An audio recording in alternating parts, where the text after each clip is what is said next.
Our mics don't reach that far. This is as far as I can go.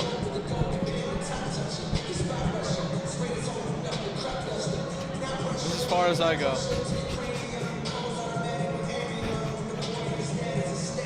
We'll spin. All right, and we can put Riley right there. Does this look like... Do we look funny? This looks kind of goofy, I feel Our like. wires just sticking out behind us. All right, cool. All right, Jason, what are your keys to the game today? Well, Jake, there are a couple things for Tufts. All right. One thing they need I'm to... sitting very close to you. Yeah, there we go. We're good. Yeah, all right. My first key, they need to utilize their zone defense, which worked well for them last night against Williams. They strayed away from it at the beginning of the second half.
Good afternoon and welcome to Cousins Gymnasium on the campus of Tufts University for today's NESCAC men's basketball matinee matchup between the host Tufts Jumbos and the visiting Middlebury Panthers. I'm Riley Daniel, alongside me, Jason Strait and Jake Flossie, two phenomenal freshman commentators here to bring you all the analysis from this one. Both teams coming off big victories last night. Middlebury went up to Lewiston, got a win on the road at Bates.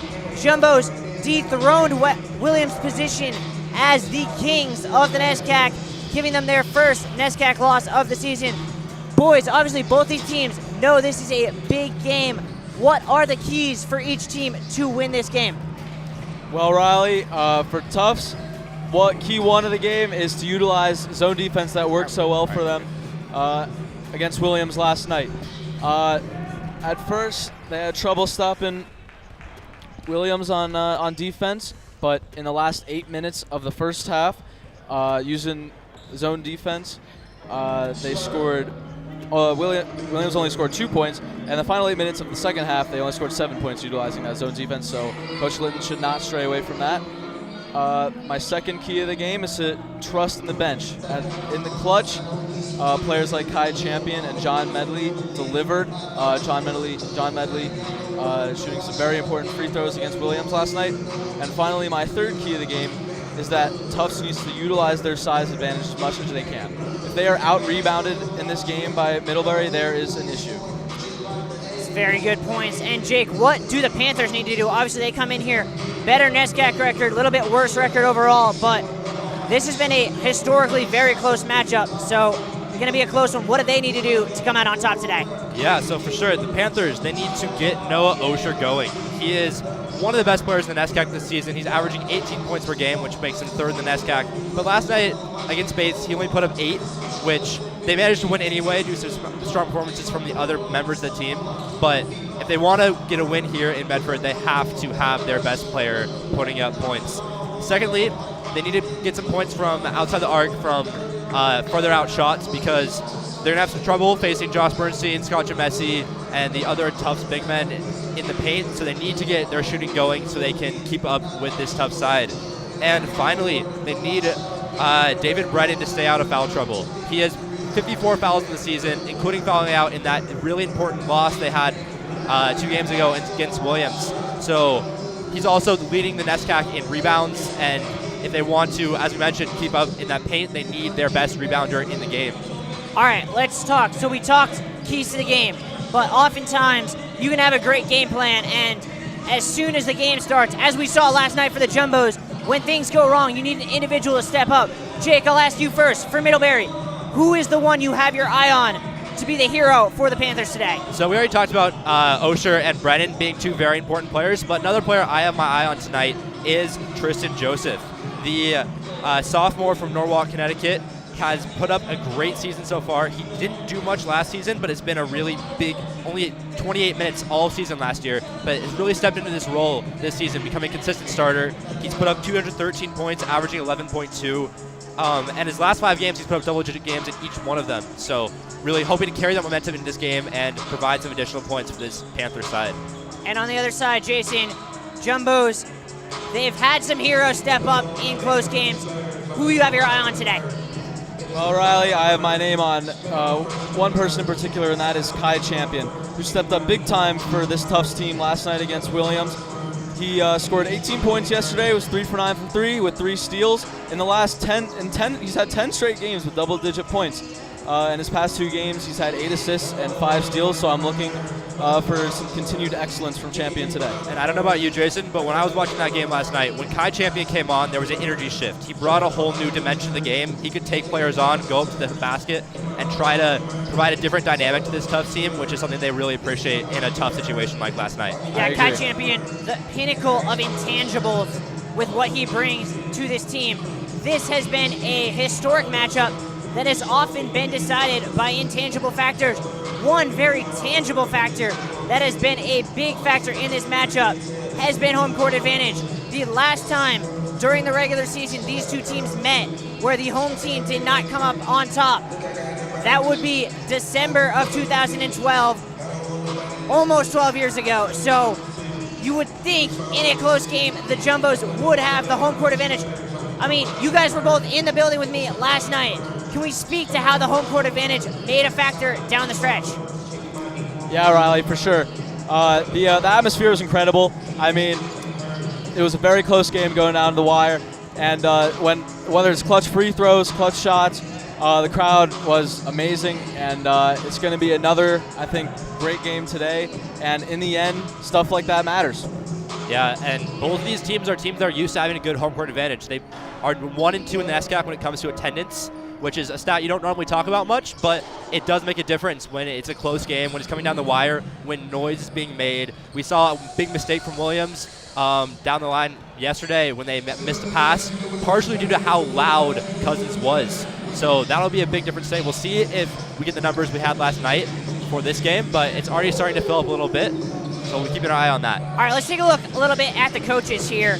2 coaches with very different levels of experience. On one hand, for the Panthers, you have Jeff Brown in his 25th year at Middlebury. On the other side, Brandon Litton only in his 3rd year here at Tufts. And we were talking pregame. We thought last night was probably the best we'd seen Brandon Litton coach. Made some gutsy decisions down in the call. Able to kind of, when most people would have gone back to the starters, stick with his bench. And Jason, you were talking about how you really liked those decisions and thought they were pivotal in how that game turned out. That's right, Riley, and we don't usually see that from Coach Linton. He's very trusting in his starters, as he should. But he sort of rode the hot hand, keeping John Medley, freshman, I might add, in the final couple minutes of the game, as well as Kai Champion, who played some really nice defense in the end there, forcing some turnovers, and it was great to see. And that really loud noise moment we talked about, Kai Champion was the one who got the end of that steal and won the ball. And again, you also mentioned, Jason, those free throws that John Medley took. It was 60-57. It was still a 1-score game. Medley came up to the spot. Freshman, whole gym watching him. He hits both. And that's just the ice in your veins you love to see from a freshman. All right, final question before we go to a short break for the national anthem. Predictions. I think that this game will start off very close, but I'm thinking the Jumbos may pull away a little bit in the second half. I'm going 76-62. Okay, Jason? I agree in the term of that it's going to be might be a bit of a slow start against Williams last night. Williams started out on a 12-2 run before Coach Linton made some adjustments. I think it might be a bit of a slow start again, but in the end, I think it's going to be a relatively close game. I'm going to say 64-60 Tufts. I kind of agree with you guys both. I think those are some really good points. I think Jumbos do finish and come out on top, mainly for one reason, and that's they got to sleep in their own beds last night versus Middlebury had to drive down from Lewiston this morning. We're going to take a short break for the national anthem. When we come back, we'll give you these starting lineups and tip-off live from Cousins.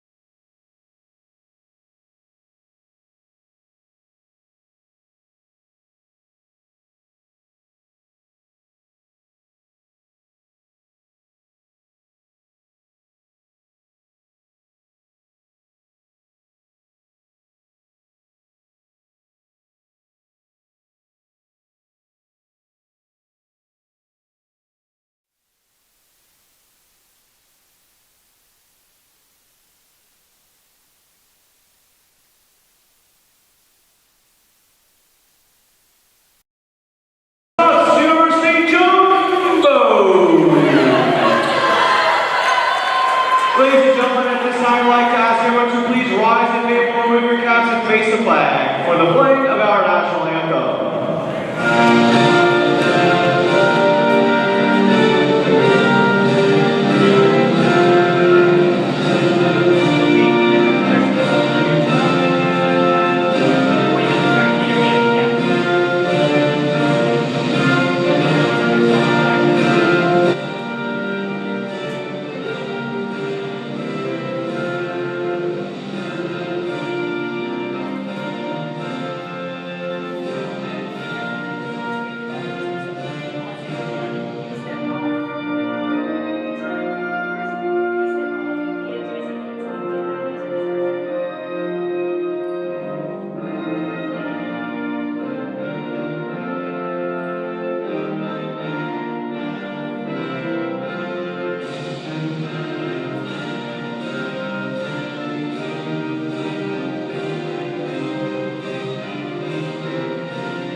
back here to Cousins Gymnasium. We're about to give you the starting lineups, but we can even sense the atmosphere here. It is Alumni Day here on the campus of Tufts University.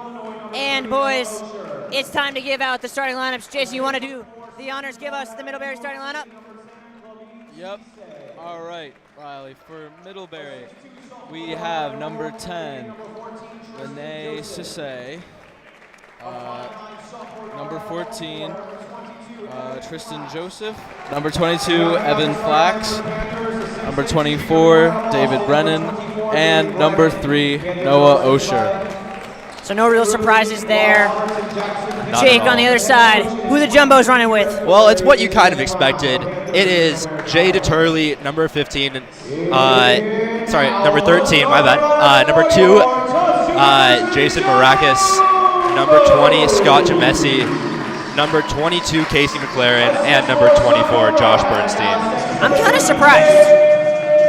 I'm not surprised that Kai Champion's not starting, but I'm actually surprised we're not seeing John Medley in the starting lineup today. That's a reasonable point. John Medley has put up a great season, but I think there's something to be said about consistency, keeping those same starters going, keeping DeTurley and Marakis out on the court. They can have some big impacts. DeTurley, incredible with those assists, steals, and Marakis does put up points pretty often. All right, and who are we looking at off the bench for these teams? Who's going to be the first name off the bench for each way?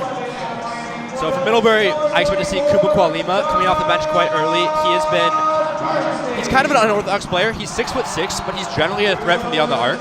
And he'll be someone that we'll be looking to get into the game quickly to get some more options. I'm also keeping my eye on McCursey from Middlebury. He's just coming back from an injury, we believe.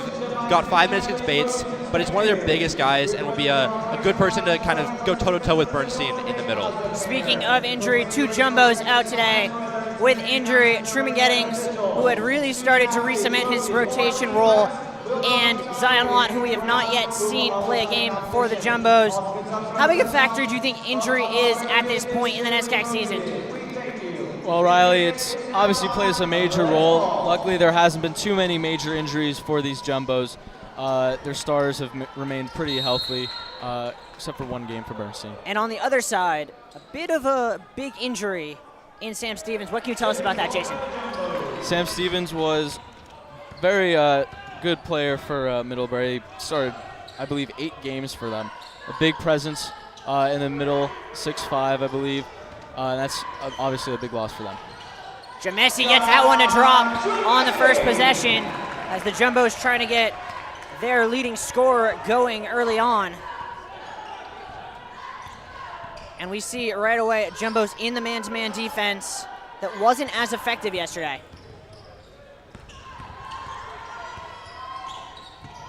Flax, open 3, Osher. Looked like it got influenced by the hands of Scott Jamesi. Marakis with the board. Great defense there. DeTurley wide open 3. Money. That's a big play there from Jay DeTurley, finding the space to take the 3, but that starts off of a solid look, not allowing Osher to get the chance he wanted at the other end. Gotta ask, where was the Middlebury defense there? Good drive there from Tristan Joseph. Down low, Brennan backing it down, kicks. 3 ball from Cisse, rims out, tipped around, and McLaren comes up with the board. Jumbo's gonna look to run. High screen and roll, Bernstein rolls, cuts, lays it in, and the Jumbo's on a 7-0 run. Timeout Middlebury, a minute and a half into the game. Great start here for the Jumbos, and a nifty pass by DeTurley, who has a hot start here, finding Bernstein in the paint for the bucket. Jeff Brown, furious. I don't know if y'all could see that, but we could see him screaming at the referee from that timeout. It seemed as if he did not want his team switching on that pick. They switched anyway, and I couldn't see. It looked to me like it was Noah Osher trying to guard Josh Bernstein, but you can't do that because there's just so much of a height advantage. And I mean, we were looking pregame, Jake. How much do you think the height advantage that the Jumbos just have built in is going to be a factor today? I think it's going to be a massive factor. We already see a substitution coming on for this Panther team. As Moore is checking in. He's a bit bigger of a guy who can provide a little bit more presence in the middle, but still, it's going to be tough because Bernstein, I believe, is the tallest player in the NESCAC as a whole, and he's got a couple inches on Moore alone, even 6 inches on Moore, which and Jamesi as well is an inch taller, so they've got just a much bigger side, which in the paint makes a massive difference. Flack's going to bring it up across the timeline. Here is Moore. Dribble handoff, Osher around the screen. Pulls up at the free throw line. Flax gets a step, pulls up at the elbow, and that is pure. Yep, that was a great shot there by Flax off a single foot, and he hopes to continue what was a good game last night in which he led the Panthers in scoring. Jumbo's going right back to Bernstein, kicks to open three from Deterley, and he just couldn't get that one to drop.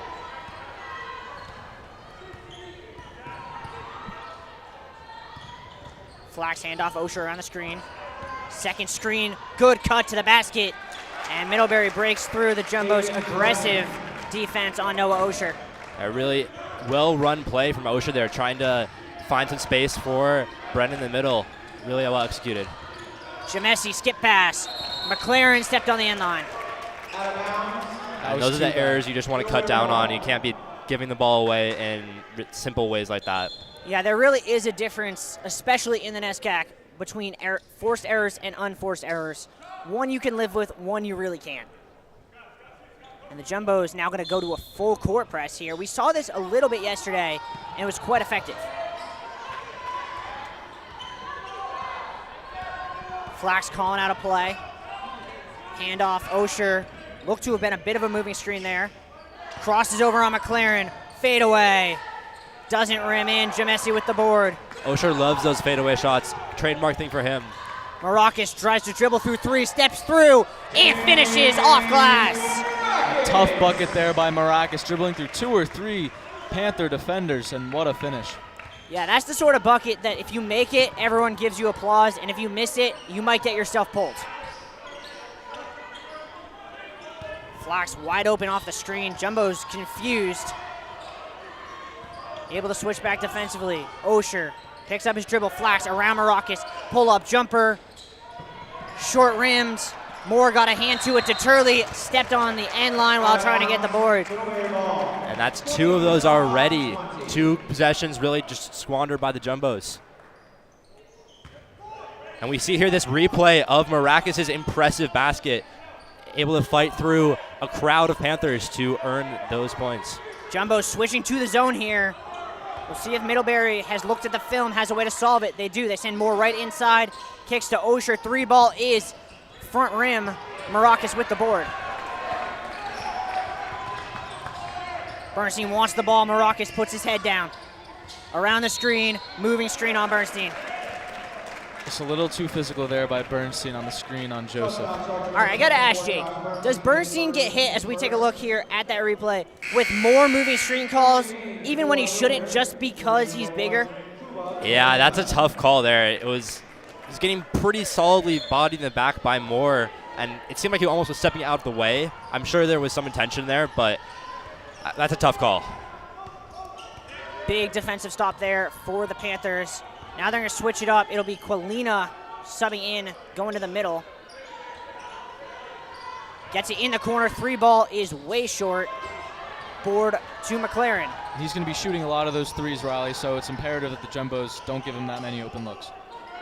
Deterley calls out the screen. Double comes from Brennan. Jamesi. Floater. Got it. Really smart from Jamesi, noticing Brennan stepping out, realizing he had space to get into the middle, and hitting really his bread and butter shot, that floater from that distance. Well played by Scott Jamesi. Scott Jamesi, who shocked everyone last night by taking multiple threes, really has made himself a star inside of 15 feet. Flax, great up fake, pulls up from the elbow and is got that one. Nothing but net. Yeah, Flax has been one of the few bright spots on this Middlebury team so far, really showing a lot of initiative and ideas out on the court. Maracas spins, floats, money. Nice little spin move by Maracas there on the inside. And Tufts is going to need Maracas to step up if they want to win this game. Yeah, we talked about that in the pre-show. Has 4 quick points here. Flax to Brennan, up fakes on Bernstein, off glass, no, rebound, blocked by Bernstein. Brennan able to save it though, kicks. Quilina. Flash with 15 to shoot. Spin move. Double comes from Jamesi. Great help. Brennan skip pass. Pulling up is Joseph. Air ball, and Maracas going the other way. 1v1 on Flax, who gets his hand in. Will stay with the Jumbos, but good defense there. Yeah, really smart from Flax there to notice he was in the one-on-one. Maracas has got maybe 4 or 5 inches on him. Flax being the shortest player on the court at 5'9", but Flax making use of that quick defense to shut down a pretty easy basket from Maracas. Jumbos make a bit of a line change substitution. 3 new faces in. Jason, tell us about those. Yep, and here we see Champion passing it to Bobby Stewart. Those are 2 of the new additions onto the court, as well as number 11, John Medley. Yeah, great feed there from Champion, and a nice roll from Stewart. Stewart, who brings something different than Bernstein. Not as tall, but better passer and really good at running that high screen and roll play that we saw there with the 2 juniors combining. Yeah, But Stewart was one of the top assisters last season for the Jumbos, and really is great at facilitating this offense from a different perspective, like you mentioned, than Bernstein, who's much more of a offensive threat, but Stewart provides more options. Gets 1 of 2 at the line. Jumbos lead up to 8. And into the game here for the Panthers is Jaden Bobbitt. Jumbos giving Medley the assignment of Noah Osher. Osher pulls up at the free throw line, short rims it. Medley with the board. He's going to look to run. Dribble handoff, Champion. Dangerous pass. Maracas has a step, though. Pulls up, in and out. Stewart can't get to the board. Bobbitt comes away with it. Panthers going to run in transition. Osher. Dribble drive by Moore. Backing down Jamesi. Help doesn't come off glass. No. Medley gets his second board. The Jumbos are doing a good job at forcing difficult baskets here. Deep 3, Medley. Rims out. Jamesi gets the board. Couldn't get the putback. Jamesi gets those offensive rebounds so often in these games. He had 7 last night, including 4 important ones down the stretch in the last 5 minutes. Unable to get to go this time, but a real great weapon for the Jumbos to have there. Moore to Osher trying to set a screen. Jumbo switched through it, and that's going to be a foul. Landing space called on Kai Champion. Yeah, and a bit of an unnecessary foul there. It was close, but now Osher will be going to the line. We can take a look here at that replay. Middlebury, not a great free-throwing team. We'll see if they can get better here with these shots. Yeah, the Noah Osher is a pretty good free throw shooter, 78% on the year.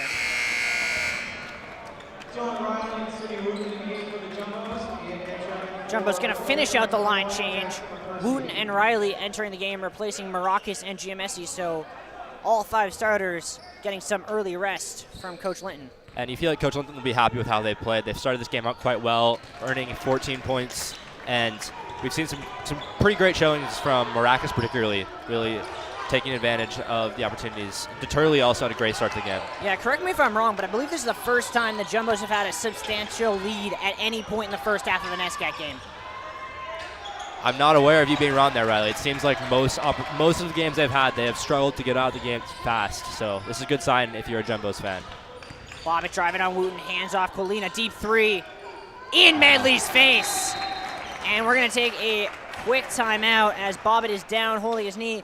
We're going to take a short break while they attend to Jaden Bobbitt. We wish him the best, and we're going to take a quick break.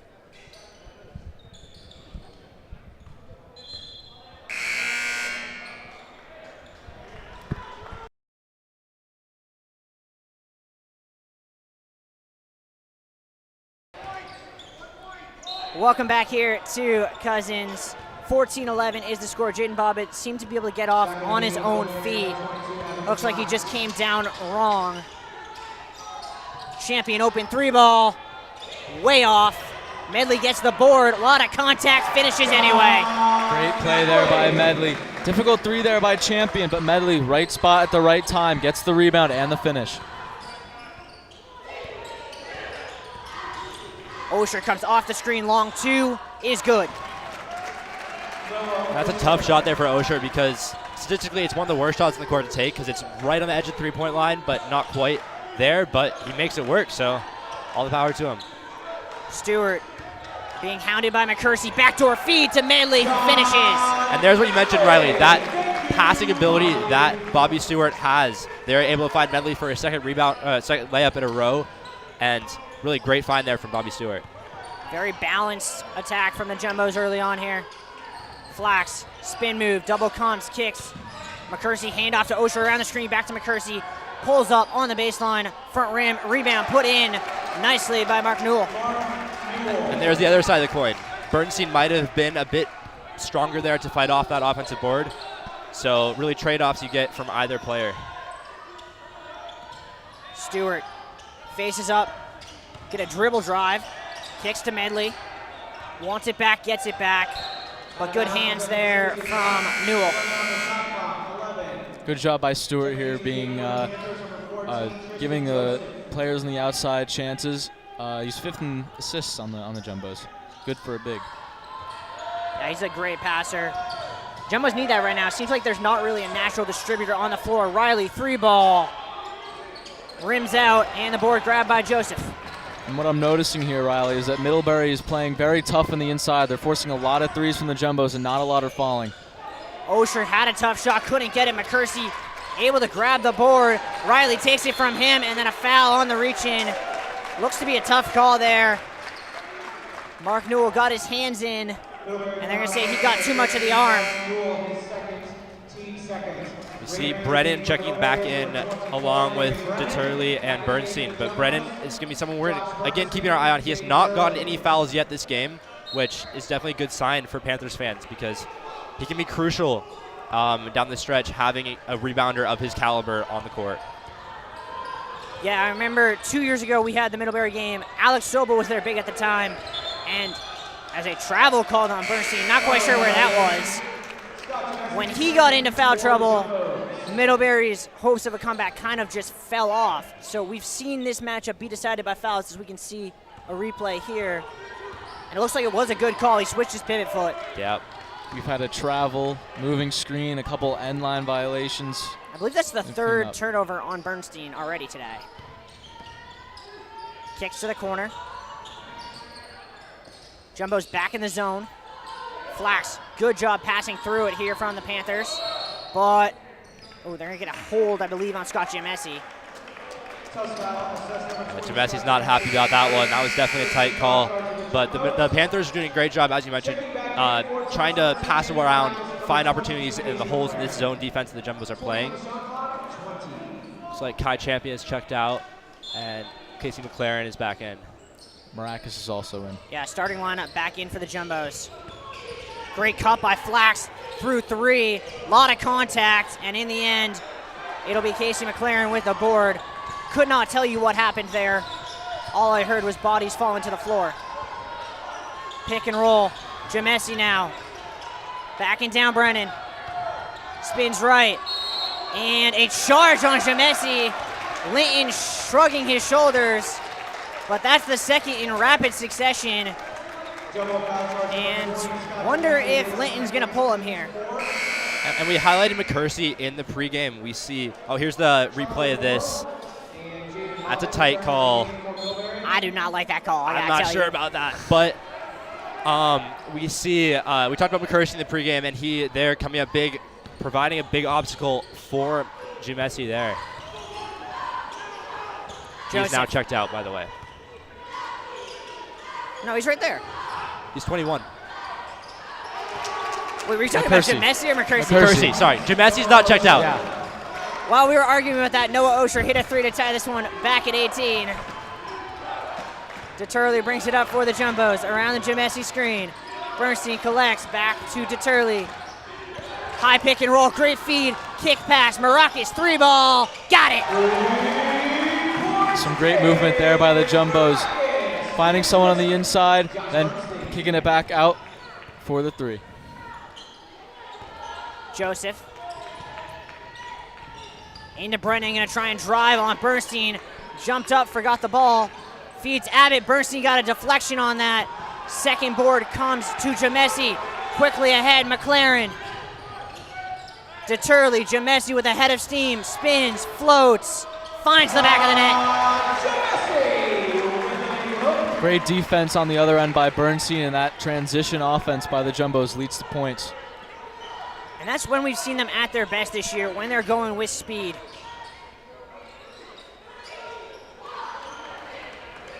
Osher calling out a pick. Doesn't take it, instead kicks. Down low to Brennan, backing down Bernstein, spins on him. Up strong, can't finish. Maracas leading the transition for the Jumbos, head of steam. Through contact, can't get it to go. Jamesi with the offensive board, McLaren 3. Way long, and he did not look confident when he shot that thing. He did not, and that's an unfortunate play for the Jumbos because it seemed like they had a lot of momentum there, but unable to capitalize on it. Osher spin move, double comes, pulls up anyway. Can't get the roll. Maracas with the board ahead, and a great defensive play there by Moore.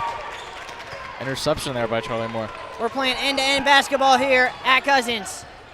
Joseph crosses around Maracas, kicks. 3-ball from Moore. Left is short, and Brennan gonna get called. Or no, they're gonna call it on Bernstein. That'll be his second. The fourth team foul, as we're gonna take a quick look here as the Jumbos now gonna have to make some substitutions. Bobby Stewart gonna come into the game replacing Bernstein. And I get to introduce Karsten Lyle. Karsten, welcome to the mic. Great to be here. Karsten, another one of our fabulous freshman commentators, getting some action today here at Cousins. Karsten, what have you seen so far in this first half? It's been a really even matchup. I don't think there's anything that either team is doing exceptionally better than the other, and I think that's kind of the beauty of this game is that these guys are going to have to find a way to pull ahead from the other one and look for different kind of looks in this game because it's been super even so far. Stewart faces up. Deturley took a dive. Linton screaming for a foul. Maracas gets hounded. 10 on the shot clock. Stewart finds Maracas, backdoor cut, finishes through contact. This is some real great play. Just got a timeout and almost got himself teed up in the process. Stewart and Maracas, another elite pass by Stewart. And Maracas, I believe, now has nine points. Yeah, 9 points, and that's almost matches his point total from last night. This is real great stuff from Maracas.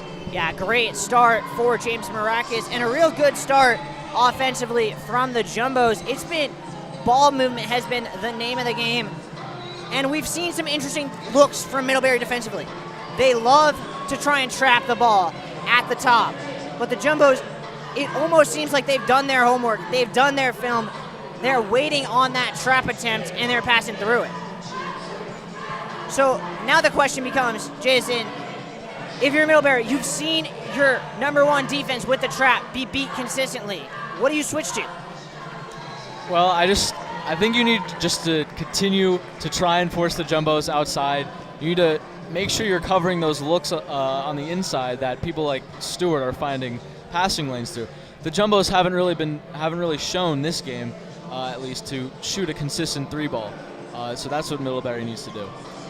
Yeah, I completely agree. Maracas has had a ton of success driving inside, so he's gotten a lot of his points. I think he hit 1 3 as well, but that drive inside has been really successful to Tufts. So making sure that they can take more threes, more difficult shots, definitely going to be the main point for Middlebury's defense in this closing 7 minutes and a half. All right, so we talked in the pregame, Karsten, about Noah Osher a lot. We've seen him take a lot of shots today, as so far Osher has taken 8 shots already, but hasn't really taken any good looks. Does he need to improve his shot selection? I think you can always say that for a player, but someone like Noah Osher, who they're gonna have to get going if they want to win this game. I think for sure they're gonna have to get him some better looks. And I think that comes from the ball movement and the movement from the other players around the court. Pick and rolls, all those sort of things that they can really get him into better positions to score. McLaren with the interception. Stewart back to McLaren, too much on it, able to save it to Turley. Jamesi gonna reset. Jumbo's gonna calm things down. As once again, Casey McLaren gets his hands in the passing lane. What a save there by McLaren. Stewart got away with an extra step there. Maracas crossing over on Moore. Up, under, through contact. Rims in and out. Stewart got a tip. Offensive board to Turley. Jamesi gonna take the 3. Left is short. Jumbo's playing inspired there. I mean, McLaren saving it. That crazy rebound. Just couldn't finish. Brennan backing down Stewart. Spins back to his right off glass, too strong. Jamesi goes over the top for the board. Great defense there by Stewart. He's playing some great minutes right now. Deturley around the screen, almost got it stripped, finds a wide open Jamesi floater, rims in and out. Somehow saved the board, kicks Deturley, extra pass Maracas, 3-ball is good. Oh my goodness, Riley. What a series of events that was for the Jumbos. Yeah, I mean, that's just definition of a hustle play. First, it was on the floor with Scott Jamesi, then McLaren, Deturley, the wise play to get that ball all the way to the other corner, and James Maracas, as we can take a look here at that. You want to break that down, Jason? Yeah, I mean, just an incredible play by Jamesi. Kicking out, great passing. Maracas with the open look because of all the craziness that's happening down there. And I believe that's Maracas' 12th point. Don't look now, Riley, but Maracas is looking hot. Yeah, it's almost as if he heard what we were saying about how he needed to get going when we were chatting pregame and said, okay, I hear it. I'm going to prove it today. Having himself a great first half. His high on the year in points is 21. So on pace to break it so far. And in a first half where the Jumbos, traditional stars, you're thinking guys like Jamesi, like Kai Champion have been exceptionally quiet. It's been James Maracas who have really stepped up. Yep. It's just been a very entertaining game so far. Yeah, especially these last few minutes for Tufts. The swing they've had here, this now 10-point lead because of these offensive rebounds and hustle plays that they're making is incredible to watch, and you love to see it from the players out there. And, you know, Middlebury has to kind of do the same thing and make the plays of their own on the other side of the court. I agree, Carson. Tufts started out with a 7-point lead, went down to about 3, and now they're back up to a 10-point lead. Yeah, it is a 10-0 Tufts run over the last 4+ minutes here. Jumbos in some sort of new defense. Not quite sure what it is. Switch to a man. Osher down low feed. And a nice finish off glass by Colina. Nice screen there by McCursey. Led to the finish by Colina. Dylan Riley set to check in at the next whistle. Kai Champion back in the game along with Medley. All the starters out with the exception of the hot hand in Maracas, who finds, or almost found Stewart, but good hands there. Nicely by McCursey. Colina to McCursey on the baseline. Backing down Medley, and that's just height. I mean, that was a great defensive play by McCursey back on their end, and then a really strong finish. Just overall, that possession by McCursey was excellent. Yeah, one of the first times we've seen any player from Middlebury really stop Tufts once they drive on the inside. They need to keep doing that. Medley into Stewart, hand check called on McCursey. Nearly another steal by McCursey there. Deturley and Riley going to re-enter the game for Maracas and McLaren. And I mean, you got to think at some point one of these teams got to start hitting some shots.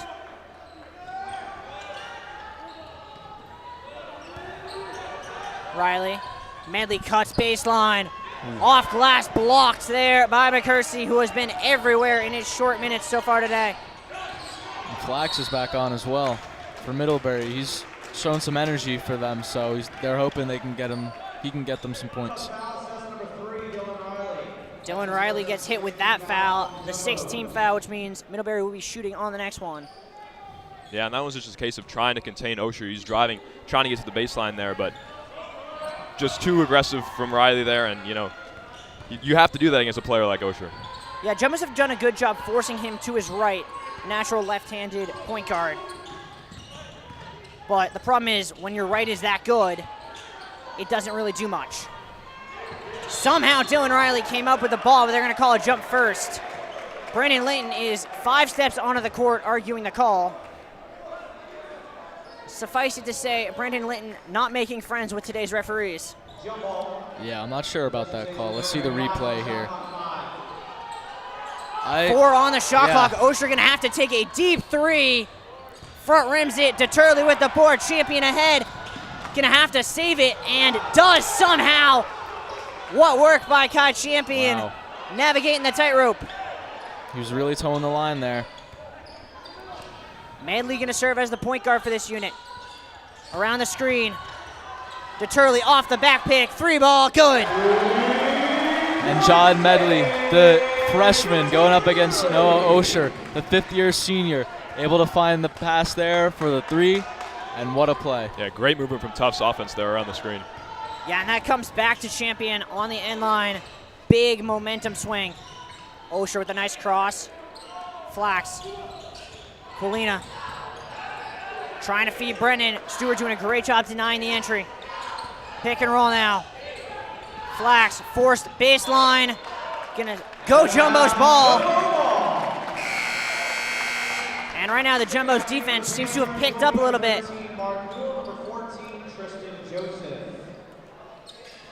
And I mean, Middlebury, not a great offensive team, but they've been a pretty good offensive team, haven't they, Jason? Yeah, and it's good to see the Jumbo starting to adapt to the type of offense that Middlebury is running here. Flax and Osher have been getting some good looks, so they look to limit that. Stewart through two, lot of contact, finishes, and one. I'd like to see the replay. It looks like he might have stepped on someone's foot because the shot looked a little awkward, but nevertheless they called the foul on Middlebury. And you can see here the grin on Bobby Stewart's face as if to say, how did I do that? Yeah, it looks like he got caught up there with Newell's foot, but great play nonetheless. Yeah, and after Middlebury went on a 4-0 run to cut it back to a 6-point game, the Jumbos go on a 5-0 run themselves, pushing it to the largest lead of the day at 11 with 2.5 to go in the first half. Back in the zone. Flax gets it into Brennan, gets it back, free ball. Got it. Flax has been a sharpshooter all afternoon for Middlebury. Yeah, they need to keep getting those shots to go down if they want to get back in this game.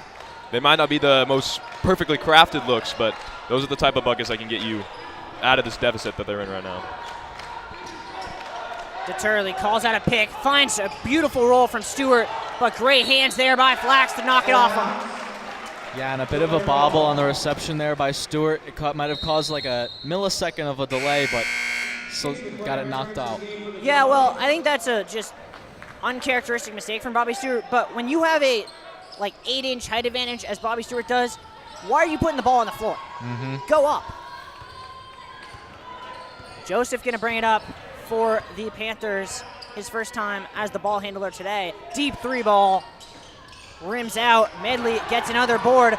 Jumbo's gonna run, Medley slams on the accelerator, and that's gonna get a foul on the floor. Nice athletic rebound by Medley on the defensive side, and then he comes fast in on offense, draws the foul. Sidney Wooten gonna re-enter with 1.5 minutes to go.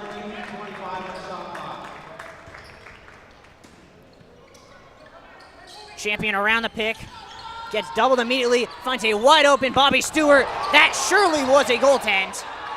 McLaren kicks, Wooten. Champion relocates. Stewart backing it down. Up strong, off glass, no.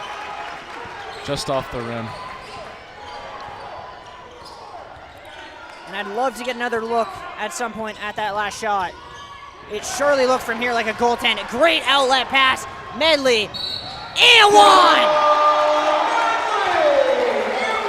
And there again, you see defense to offense transition. Coming in fast, Flax is forced to foul him, and it's going to be an N1. Yeah, Medley's been absolutely excellent at that all game. Here is that attempt from Stewart. That looks like he timed it perfectly, to be honest. Yeah, and then Flax is trying to make a desperation play there. He knows that Medley's has the speed advantage there going in really fast, but unable to actually make the play. Medley here with 6 points already. Really, really impressive. Make that 7. Jumbo lead back up to 11. Middlebury should be able to time this for a 2-for-1 here. They probably want to shoot this in about the next dozen or so seconds.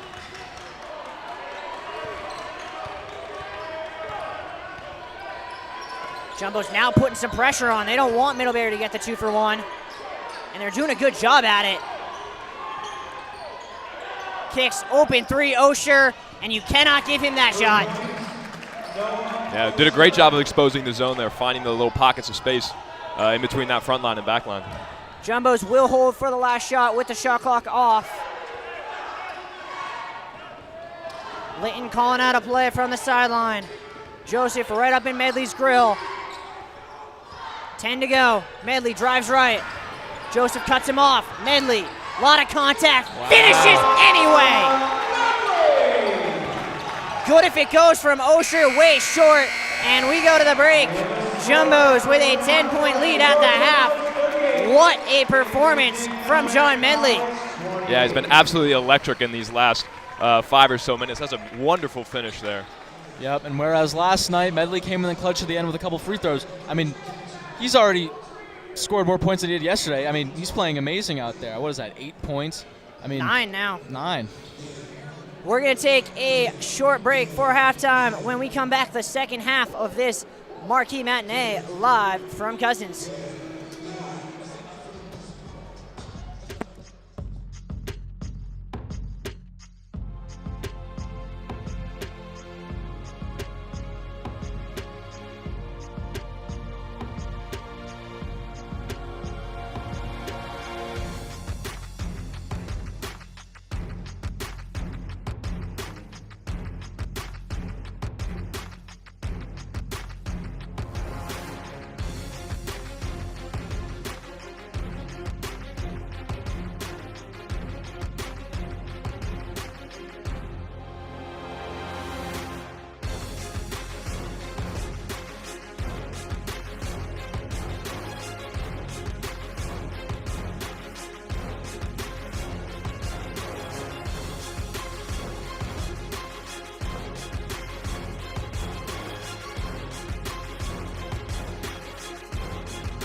Let's have a round of applause for Tufts University cheerleaders.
Welcome back here to Cousins Gymnasium on the campus of Tufts University.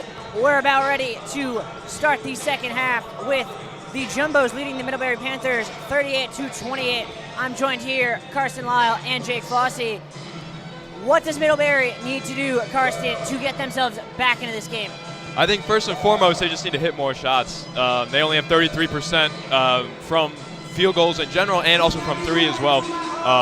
And they just need to hit more shots. They've been getting open looks at times, but they need to find more of those, find easier shots, ones that they know they can hit down, and keep doing that. Their defense has been okay, but I think without offense, they're not going to get back in this game. And just to add on to that, a player that I mentioned in the pregame, Joseph, he still has yet to get on the board. He is 0 for 1 from 3 and has not put any points up, which Osher's doing well. He's already double digits. He got 10, but they need more other contributors to step up to get back into this game.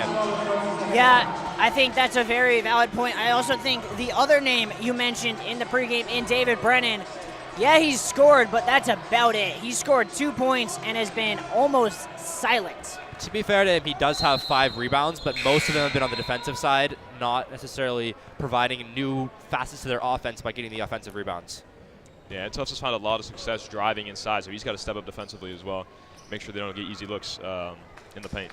Both teams running with their starting 5 with the exception of one change for Middlebury. In is Charlie Moore.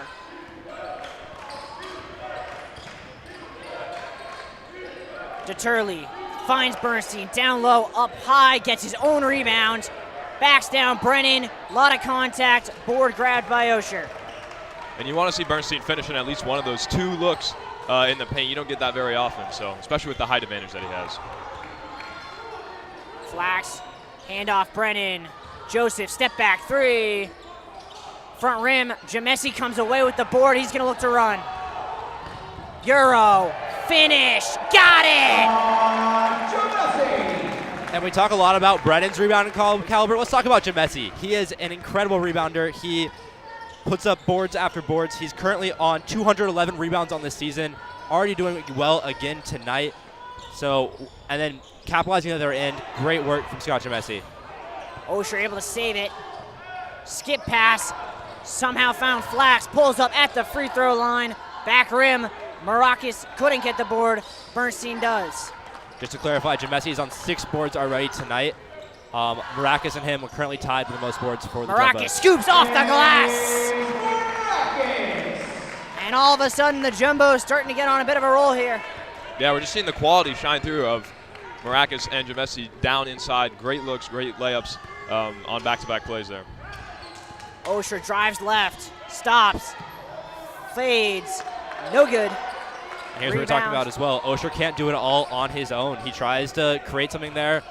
No help, doesn't find anything. So he's got to look to his teammates when in situations like this. Bernstein spins, fouled.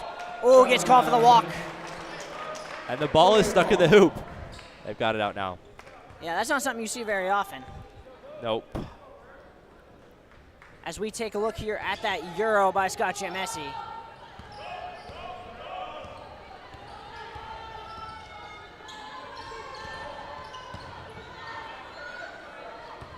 Flax into Brennan, trying to back down Bernstein, who's on 2 fouls. Kicks to the corner, Moore 3. Got a big one. They needed those points. They were struggling at the start of this half, and a 3-pointer like that can really get your team going.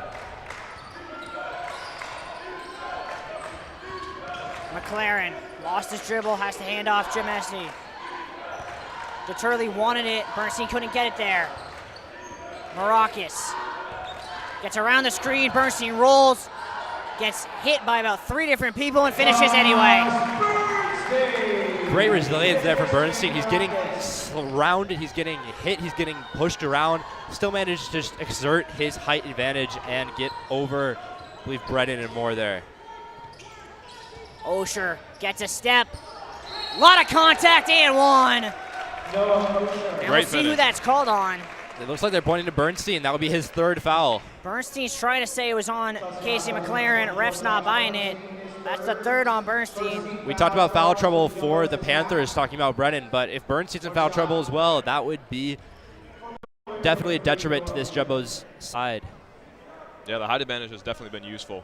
And if they lose that, this is a much closer game, and Middlebury has a greater chance of getting back in this one. Bernstein also on 51 fouls in the season, not a stranger to getting into foul trouble. No, he is not. As Middlebury looks to be in some sort of zone themselves now.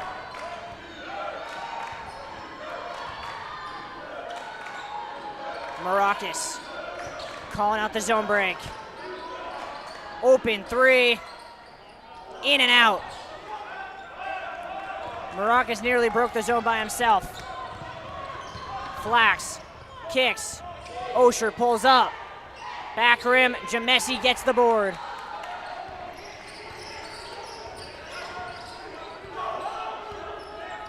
Deturley.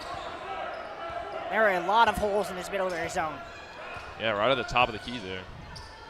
McLaren inside Jamesi, 2 dribbles, finds Bernstein, who will go off glass, and that is a textbook zone break. And Jamesi, surprisingly, is also leading the Jumbos in assists. He, I believe, has 61 assists on the season coming into this game and has really been an all-around player there, finding Bernstein with an excellent dish under the basket. Joseph gets a step, gets to the rim, can't finish though, as he just blew a bunny, fell down. Jumbos have numbers, 5-on-4 the other way. Bernstein running the floor, finishes! And back-to-back, Jumbo's top 2 assisters there. Deturley coming in there with an excellent find, catching Bernstein with space. He's also on 59 on the season. Really great work from the Jumbo's passing department. Moore driving on Jamesi, back out to Osher.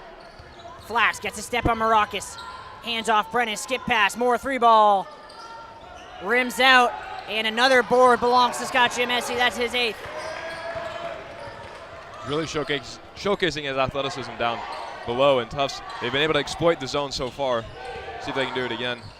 Great feed by Maracas. Bernstein couldn't get it, gets his own board and gets fouled. And they've gone with Middlebury a new look defense in the second half. It really has not worked so far, I'm going to say. Bernstein's had so much space in the middle, Carson. Yeah. They're completely exposing it. They're finding all the right holes. Great coaching from the Tufts staff and great execution from the Tufts players as well. Find the holes, and they're completely dominating. Let's the see game now right what Bobby Stewart can do in the middle. We've seen Bernstein be very effective at the start of this half. We'll see if Stewart can find those same gaps that Bernstein's been able to find.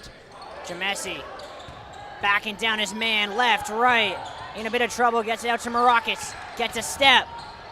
Through contact, and 1! How did that one go down? And Riley, we were talking before the game that Maracas needs to have a big game tonight, and he has answered that. He has been great. He's on 14 now, and if he gets his and 1, that'll put him at 15. He's been playing excellently. Timeout, Middlebury. We're going to take it to, we'll be back momentarily.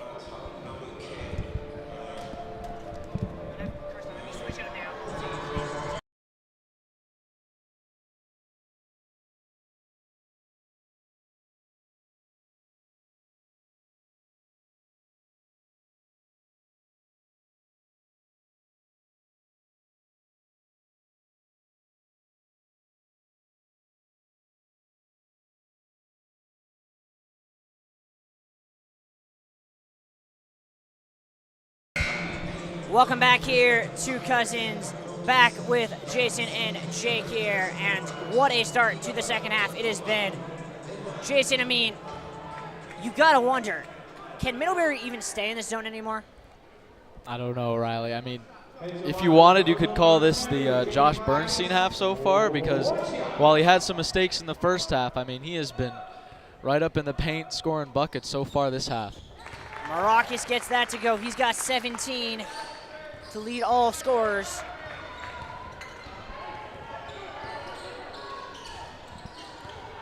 Joseph. McCursey, who has both been the best player for the Panthers today. Abbott finds Osher on a nice cut. Through 2, kicks it out to McCursey.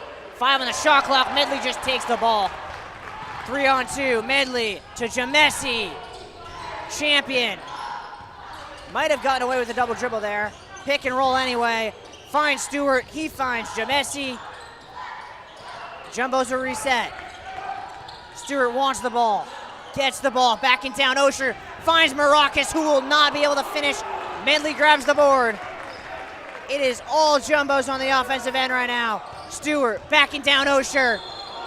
And an offensive foul, and Brandon Linton is furious. Yeah, I'm not so sure about that. See if we can get a replay of that here. Yeah, I mean, great ball movement by the Jumbos. They never panic, but let's see about this right here. Osher does have his feet planted. Yeah, I think they get it for the elbow. Yeah, I think that looks like the right call. Coach Linton's still arguing with the refs about it, but from our perspective, that looked like a just call. Mark Newell back in the game for the Panthers. Osher still is not sat. Pulls up on the baseline, finishes over Maracas. Yeah, he's really having to take on a lot of this on his own, Osher there. He's been really, as we mentioned going into the game, he is the focal point of their offense, and sometimes it hasn't worked out for him, but he's really been taking every chance he can get to get a shot up. He loves those floaters from just inside the arc. Giveaway by Stewart. Ahead here. Floater off glass, way too strong by Quilina. The Jumbos were very lucky there. If Newell just turned it the other way, he would have saw that he had a player open, but instead a missed shot on a difficult shot there. Jamesi off glass, gets it to go. Timeout, Tufts, as they are rolling here in Medford, and right now it just does not look as if the Panthers have any offense to be able to stay with the Jumbos. Yeah, and speaking of offense, Jamesi is now 1 rebound away from a double-double, which he averages on the season as well. Absurd. But another stat we'll be keeping our eye on in these next 13 minutes. Yeah, Scott Jamesi just having a phenomenal season so far this year. And I mean, really, I can't speak to a single Jumbo who has put a foot wrong so far today. Bernstein had those couple mistakes in the first half, but he has more than made up for it. And it seems like everything the Jumbos are doing right now is just turning out well. That's right, Riley. And I also want to mention James Maracas again, because he has just been unbelievable so far today. And we said that he had to step up for the Jumbos to do well today, and he has done just that. Yeah, let's take a look at the stats for Maracas. 21 points on 12 shots, 7 boards, and 3 assists. Just the epitome of a star performance from the Jumbos point guard. Osher has put up 15 points so far this game. He's really been the only Middlebury player who's been able to get some things going. Flax had a bit of a moment in the first half, but has been pretty quiet in this second half so far. But yeah. Osher has taken 15 shots, though, so you can see how much they're relying on him to try and get things going. Only hit 5 of them, but still able to get up to 15. Abbott gets a step there on Sidney Wooten. Hand off Colina. Into Brennan. Being hounded by John Medley. And a moving screen called. I'm not sure if that was an intentional play there from Newell, as he kind of stepped backward after the screen, ran right into Sidney Wooten. Unfortunate for him. But that's kind of a microcosm. Oh, no. Looking back at that replay, he meant to do that. That's why we have replays. Medley finds Champion around the screen. Middlebury doubling everything right now. Riley puts his head down, drives, stops. Facing up on Newell. Tough shot, gets it to go. How did he do that? Really, there's no way he should be making that. Newell had him fully covered, but I mean, Riley proves him wrong. What a shot from Riley. As Riley was saying, Middlebury is playing some really, really physical defense right now, and even they couldn't stop Dylan Riley. Colina gets 2 down the other end to cut it to 17, but it feels like Middlebury needs to get some stops in a hurry, or this one's going to get out of hand. Medley with the cross and the finish. That was just too easy there. I mean, right through the gut. Medley having a great game so far, up to 11 points. He's really come alive in this game. We saw him get a lot of trust in the last game, get some good opportunities, but he didn't necessarily put points on the board as much. Today, he's definitely stepped up both in the game and also on the scoreboard. Osher gets the rebound. Free ball is good. Noah Osher, the only thing keeping the Panthers in this game. Just a scramble for the ball left Osher open.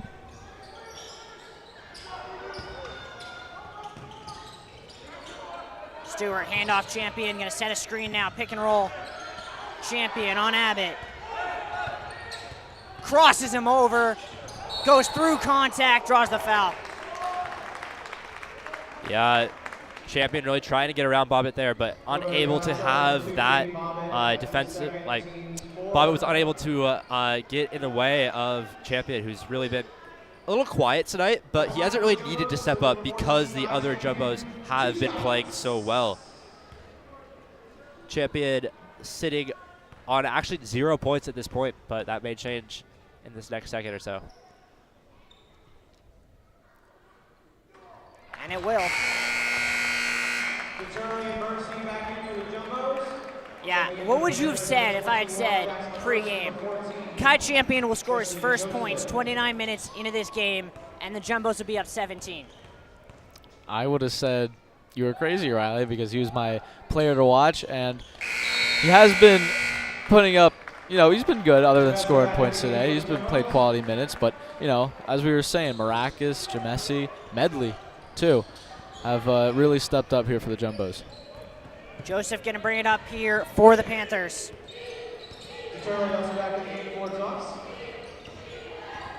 Handoff to Abbott, and a moving screen again called on the Panthers. The Panthers bench is not happy with that, but they're really doing anything they can to get back into this game, and it's not looking great.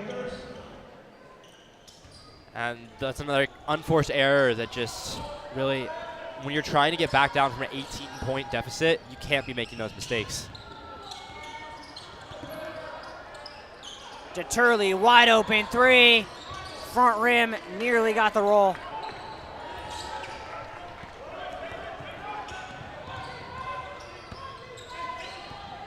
Joseph with a step. Floater is no good, but a foul on Bernstein. And he's going to have to take another seat. That's his fourth. Yeah, Bernstein really having a very, very good night, but the one area he has struggled in is this foul trouble. And at 4, we see McLaren now getting ready to come in.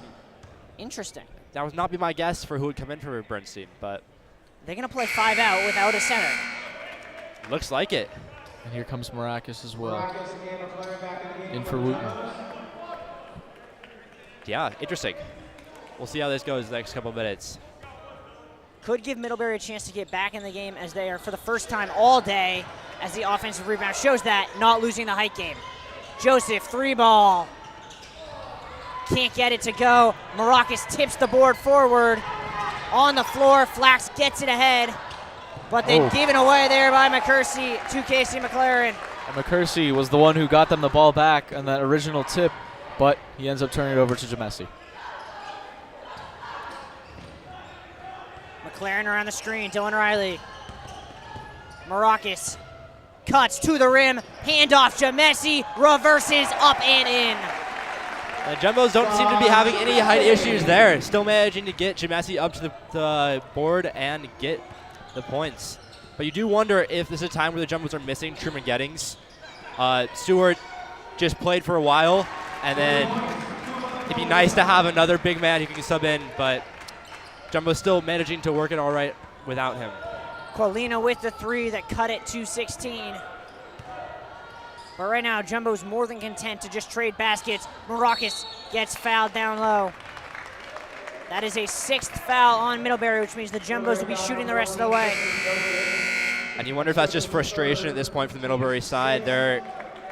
Things just aren't working for them. And at that point, maybe you accidentally give a little bit too much of a push. Maybe you just let out your bit of your frustration through silly fouls like that. Deturley pulls up mid-range, gets the roll. Makes up a bit for that lack of a good bounce he got on that 3. Gets it there. Middlebury defense has just not been able to stop the Jumbos this half.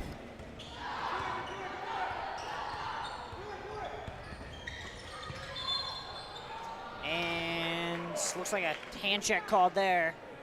Tufts foul number 13, Jaden Turley, his first.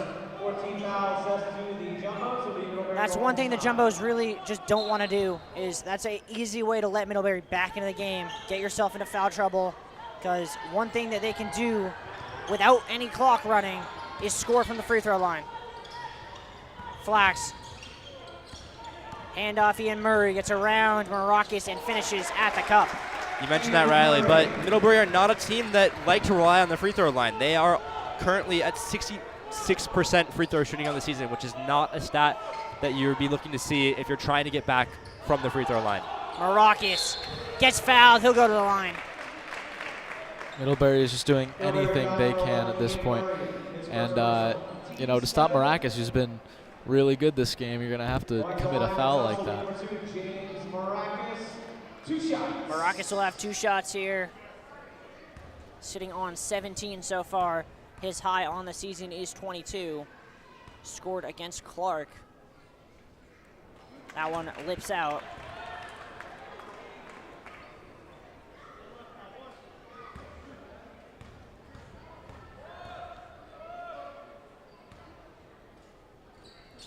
Second one is good. Jumbo lead back up to 17 here.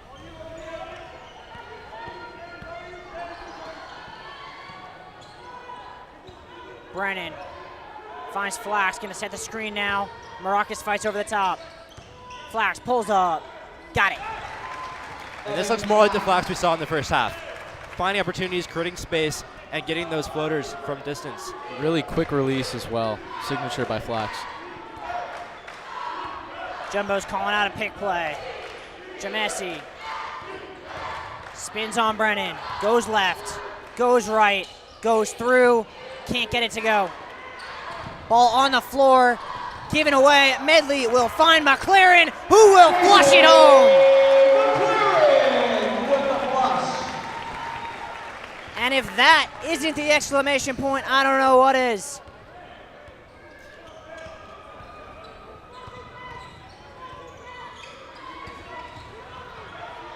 Murray off glass, gets the friendly roll. And you wonder there if a player like Bernstein or Stewart in the paint may have made a little bit bigger of a difference, having a little bit more size, stopping those drives into the basket. Jamesi hands off to McLaren around the screen. Wants it down low, gets it. Hands off to Turley, who stops, drives, floats, can't finish. And a foul called on Medley, who does not like it. Yeah, Turley's momentum just took him a little bit to the right of the rim on that shot. As we see on the replay here, the steal by Medley. What a pass. Back to McLaren. And that's the type of thing that'll get you hyped up. They're already at a point where they don't need more momentum, I'd say. They've got plenty of it already, but that's just the type of play that will get your crowd hyped, you got your team hyped, and ready to go into this final 7 minutes. Jumbo's going to bring the full court press again. Not going to make anything easy for the Panthers. Josh Bernstein back out there with the 4 fouls. Looks as if Linton's trying to get his starters to put this one away so he can empty the bench. But he finds Brennan for a layup. Nice feed there by Ian Murray. Murray's brought some new energy to this Middlebury team since he's come on. Getting a nice drive there and then finding a good assist to Brennan. Maybe the energy they need to start to mount a bit of a comeback here. To Turley, great cross, floater, money. Yep. As long as the Jumbos stay steady with this stream of offense, it's going to be tough for Middlebury to come back. Jumbo's back in the 3-2. We'll see if Middlebury can figure something out that they couldn't in the first half. Osher gets doubled. Tries to dribble through a zone. That's just not going to work. Gets it back. 3-ball over Bernstein. No good, but Bernstein just fouled out. And Bobby Stewart immediately gets off the bench, ready to come in. And at this point in the game, if you're the Jumbos and you want to close out this game, a foul on a 3 is the last thing you want. Especially with the best free thrower shooter from Middlebury up at the line. Noah Osher with 3 free throws, needing to hit 2 of them to get himself into 20-point territory again tonight. Short on the first.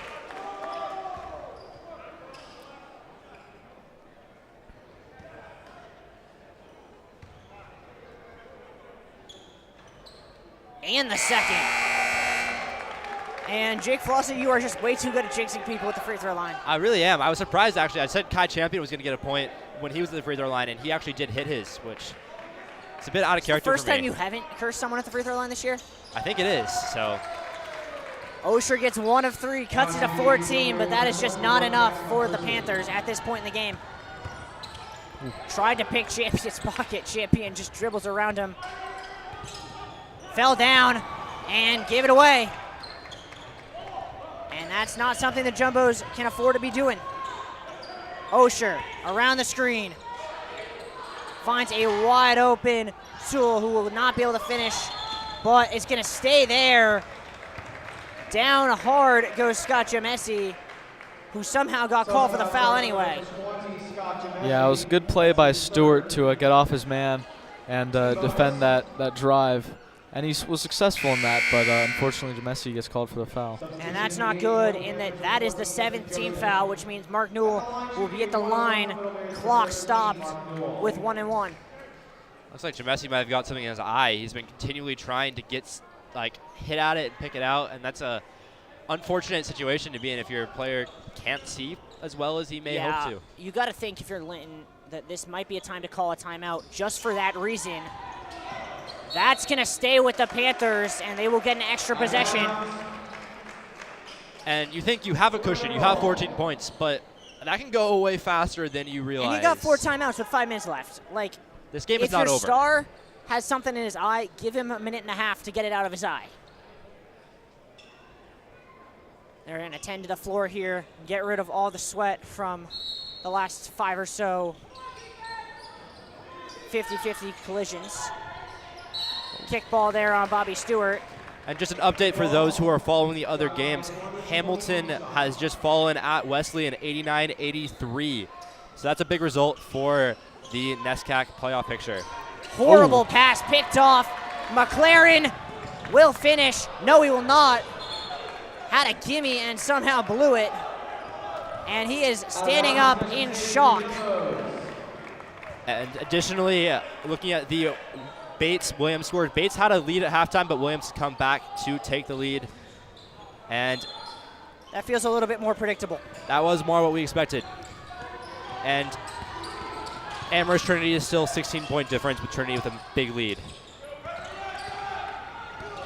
So a lot of the out-of-town results going the way of the Jumbos right now. DeTurley finds Stewart on the roll, 4 on the shot clock. A lot of contact. Linton once again going to ask the referee what his team needs to do to get a shooting foul. And they're going to have to create something here with 1 on the shot clock.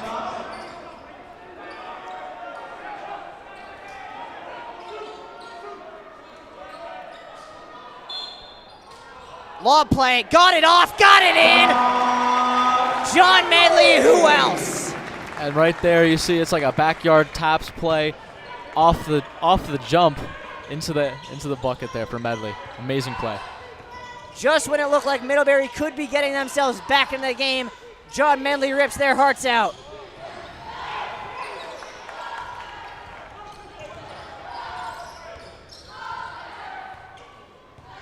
Linton telling DeTurley to slow the play down. Medley. DeTurley around the screen. Marakis. Jumbo's calling out a play, 5 on the shot clock. Gonna have to create something. DeTurley with 3. Gets to his spot, floaters off, hits rim. Cannot get the board, Abbott ahead to Osher. Back to Abbott, who will finish nicely. Good transition play there from the Panthers. Yep, and that rebound was just out of reach for Jamesi. Bobbitt making some really smart passes there, getting the combination play and getting up to the board as a foul is called on Osher. And, I mean, he won't mind that necessarily because he's not in much foul trouble That's his first, and that'll force Maracas to hit some free throws here. And for those who are following the NESCAC playoff picture, here's a quick update. So Trinity is currently undefeated. They are beating Amherst right now. They seem like they're on path to get the 1 seed. They do play the Jumbos later here on Senior Day and the Jumbos' last regular season game. So definitely keep your eye out for that one. Williams and Conn College each have 1 loss. Williams has happened last night here at Cousins. And Williams is currently beating Bates out in that game. Middlebury and Amherst are tied after that with 4-2, both which are losing their current game. So that could turn into 4-3 for both of them. Hamilton, who just lost to Wesleyan, is 3-3. The Jumbos and Wesleyan are 2-3 each, but I don't think this is updated, so Wesleyan will be 3-3 after this game. Hamilton will be 3-4. And the Jumbos, if they pull this out, will be 3-3. So that would be a really tight playoff with 4-3 Amherst, 4-3 Middlebury, 3-4 Hamilton, 3-3 Tufts, and 3-3 Wesleyan. This will be really interesting to watch as it goes down the stretch. So are you telling me, Jake, that we have no idea what's going to happen? Absolutely nothing, Riley. I do not know what's going to happen these coming weeks, but it should be very interesting to watch. I think it's safe to say, though, that yesterday's game and today's game have been vital for the Jumbos. I mean, going into this weekend, going into yesterday, they were 1-3 in the NESCAC, and if they hold on today, they're going to be 3-3 and right in the thick of things. Well, also, you think about that, but let's look at who the Jumbos have left on their schedule. They do have Trinity at the end of the regular season. That is going to be a huge game. But until then, they have the now 2-4 Wesleyan, the 1-4, could be 1-5 because they have Conn College Colby, and 0-6 Bowdoin. Those potentially, and if the Jumbos play to their potential, should be 3 wins, at which point you're coming back here on Senior Day in a position where you control your own fate, playing the only remaining unbeaten team in all of D3 basketball. And that's definitely going to be a tough match. Trinity is now ranked 5 in the country, 19-0. They're not going to be a team you want to face at any point, but if you feel like the Jumbos have some momentum, it might be the best time to play them. Foul called there on Bobby Stewart. Gets called for a hold. That will send Newell to the line for 1-1.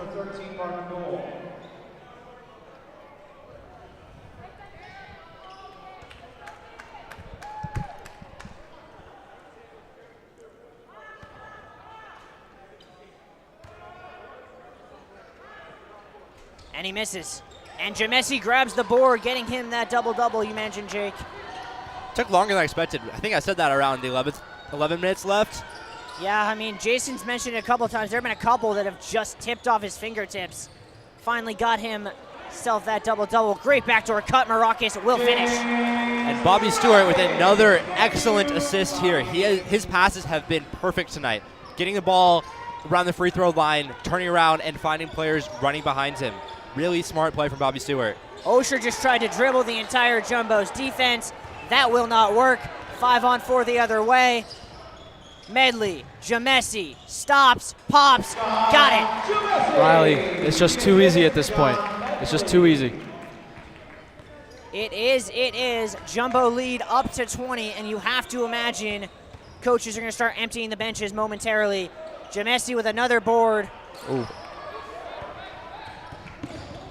And that's a frustration foul if I've ever seen one there from Evan Flax. Speaking of emptying the benches, Jamesi after that shot grabbed his ankle, looked a little gingerly as he walked away with it.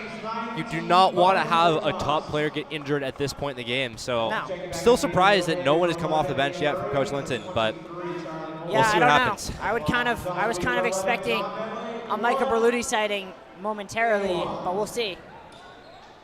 I would love to see that, Riley. Be great to see one of the top players on the Jumbos football team coming out and putting in a show on the Tufts men's basketball team. Medley gets the first. He's got 12 to go along with 5 boards.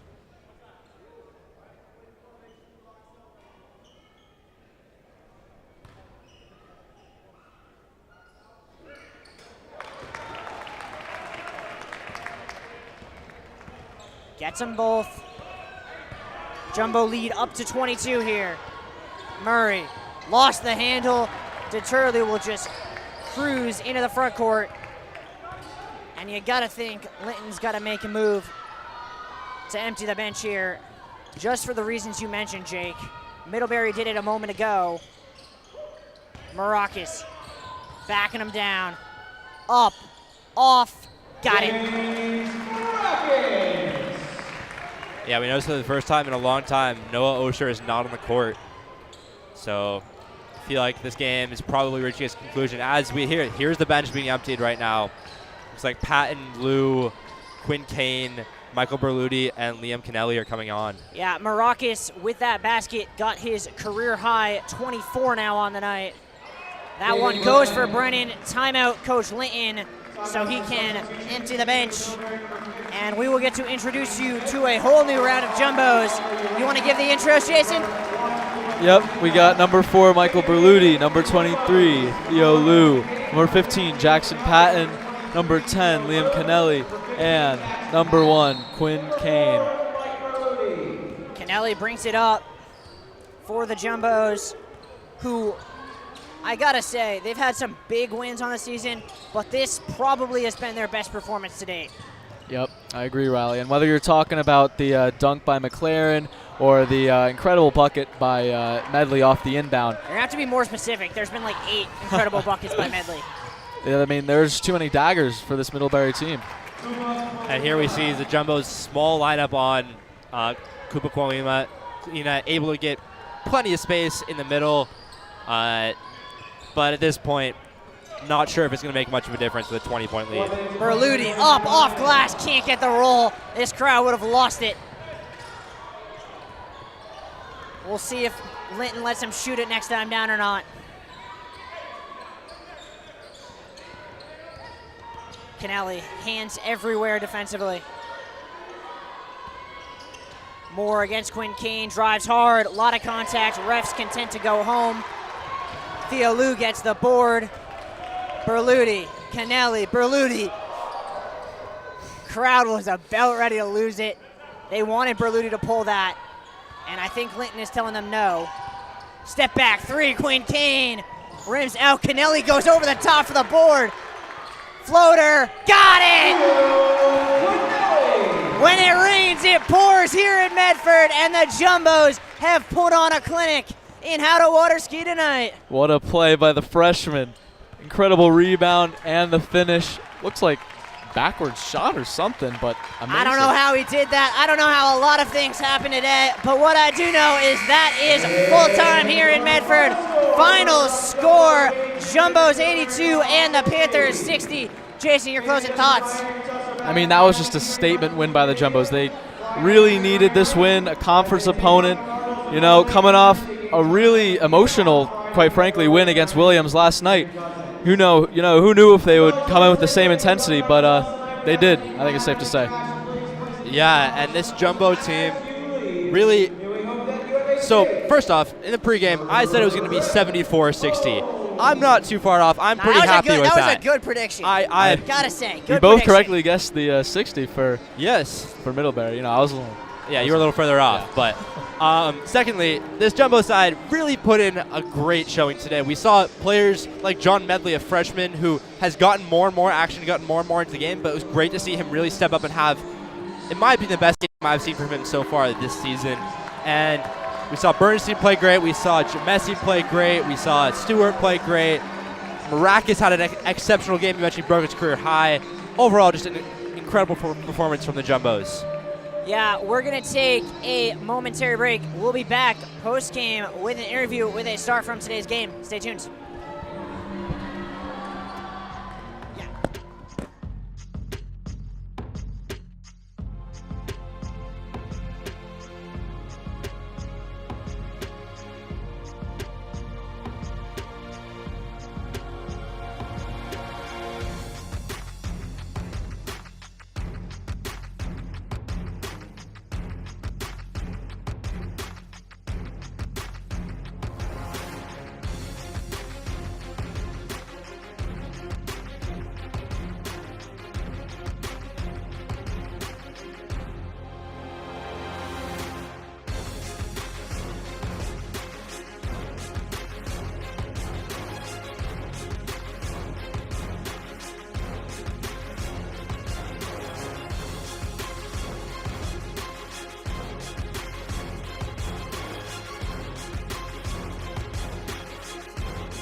of today's game.